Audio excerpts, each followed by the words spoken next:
Hi everyone, my name is Shelly and I am your TA for investment finance class. Today we're going to learn about how to do evaluation in our company's growth. So as a finance manager, you're probably going to make a decision on whether you want to invest in a certain company. So you're going to look at a company's income statement, cash flow, as well as its balance sheet to make that decision.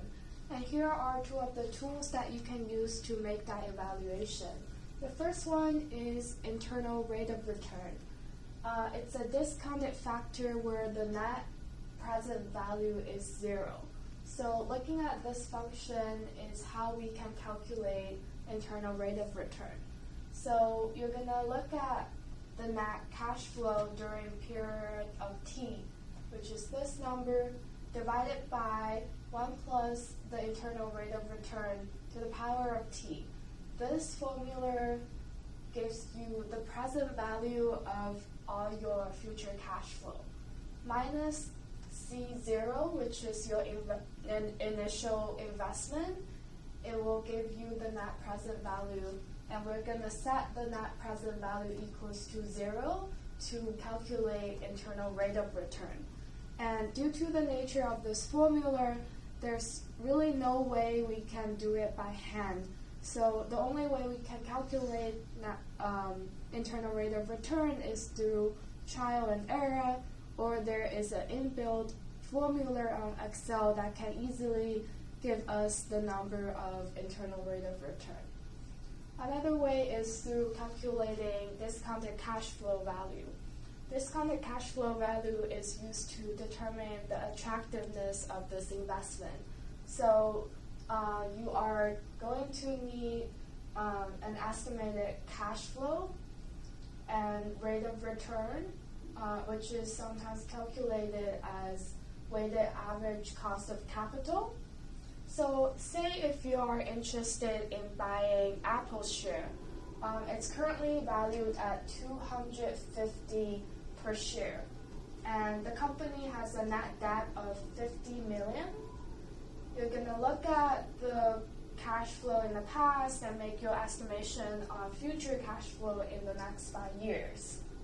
And you're going to calculate the weighted average cost of capital.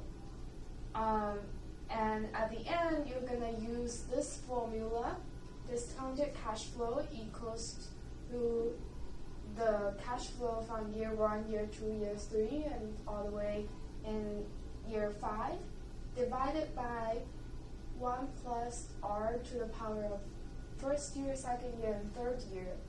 And we're going to use WACC as the rate, and that will give you the enterprise value of this company, and minus the net debt, $50 million, it will give you $215 million in its fair value. Divided by the outstanding share of this company, you're going to arrive at the discounted cash flow number. So the share of this company is really, the true value is $215.3, which is a lot lower than its current worth. So you're going to pass on this investment opportunity because it's not going to worth as much. So the higher the discounted cash flow value, the signals the high growth of this company. So if discounted cash flow value is higher than the current price, you're going to consider making an investment. So I worked in venture capital. In venture capital, we use internal rate of return to evaluate our startup. The higher the internal rate of return is, that means the higher the growth rate the startup company is going to be. But if you're looking at more mature companies that already has a constant cash flow, I suggest you to use discounted cash flow as your evaluation method. Thank you for your time and paying attention. Do you have any questions for me? I'm wondering why you use the weighted average cost of capital as the value of R in the discounted cash flow equation. The weighted average cash flow is a way to signal the risk of cash flow.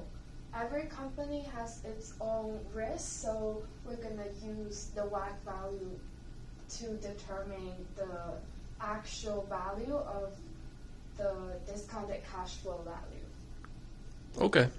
All right, thanks for explaining that.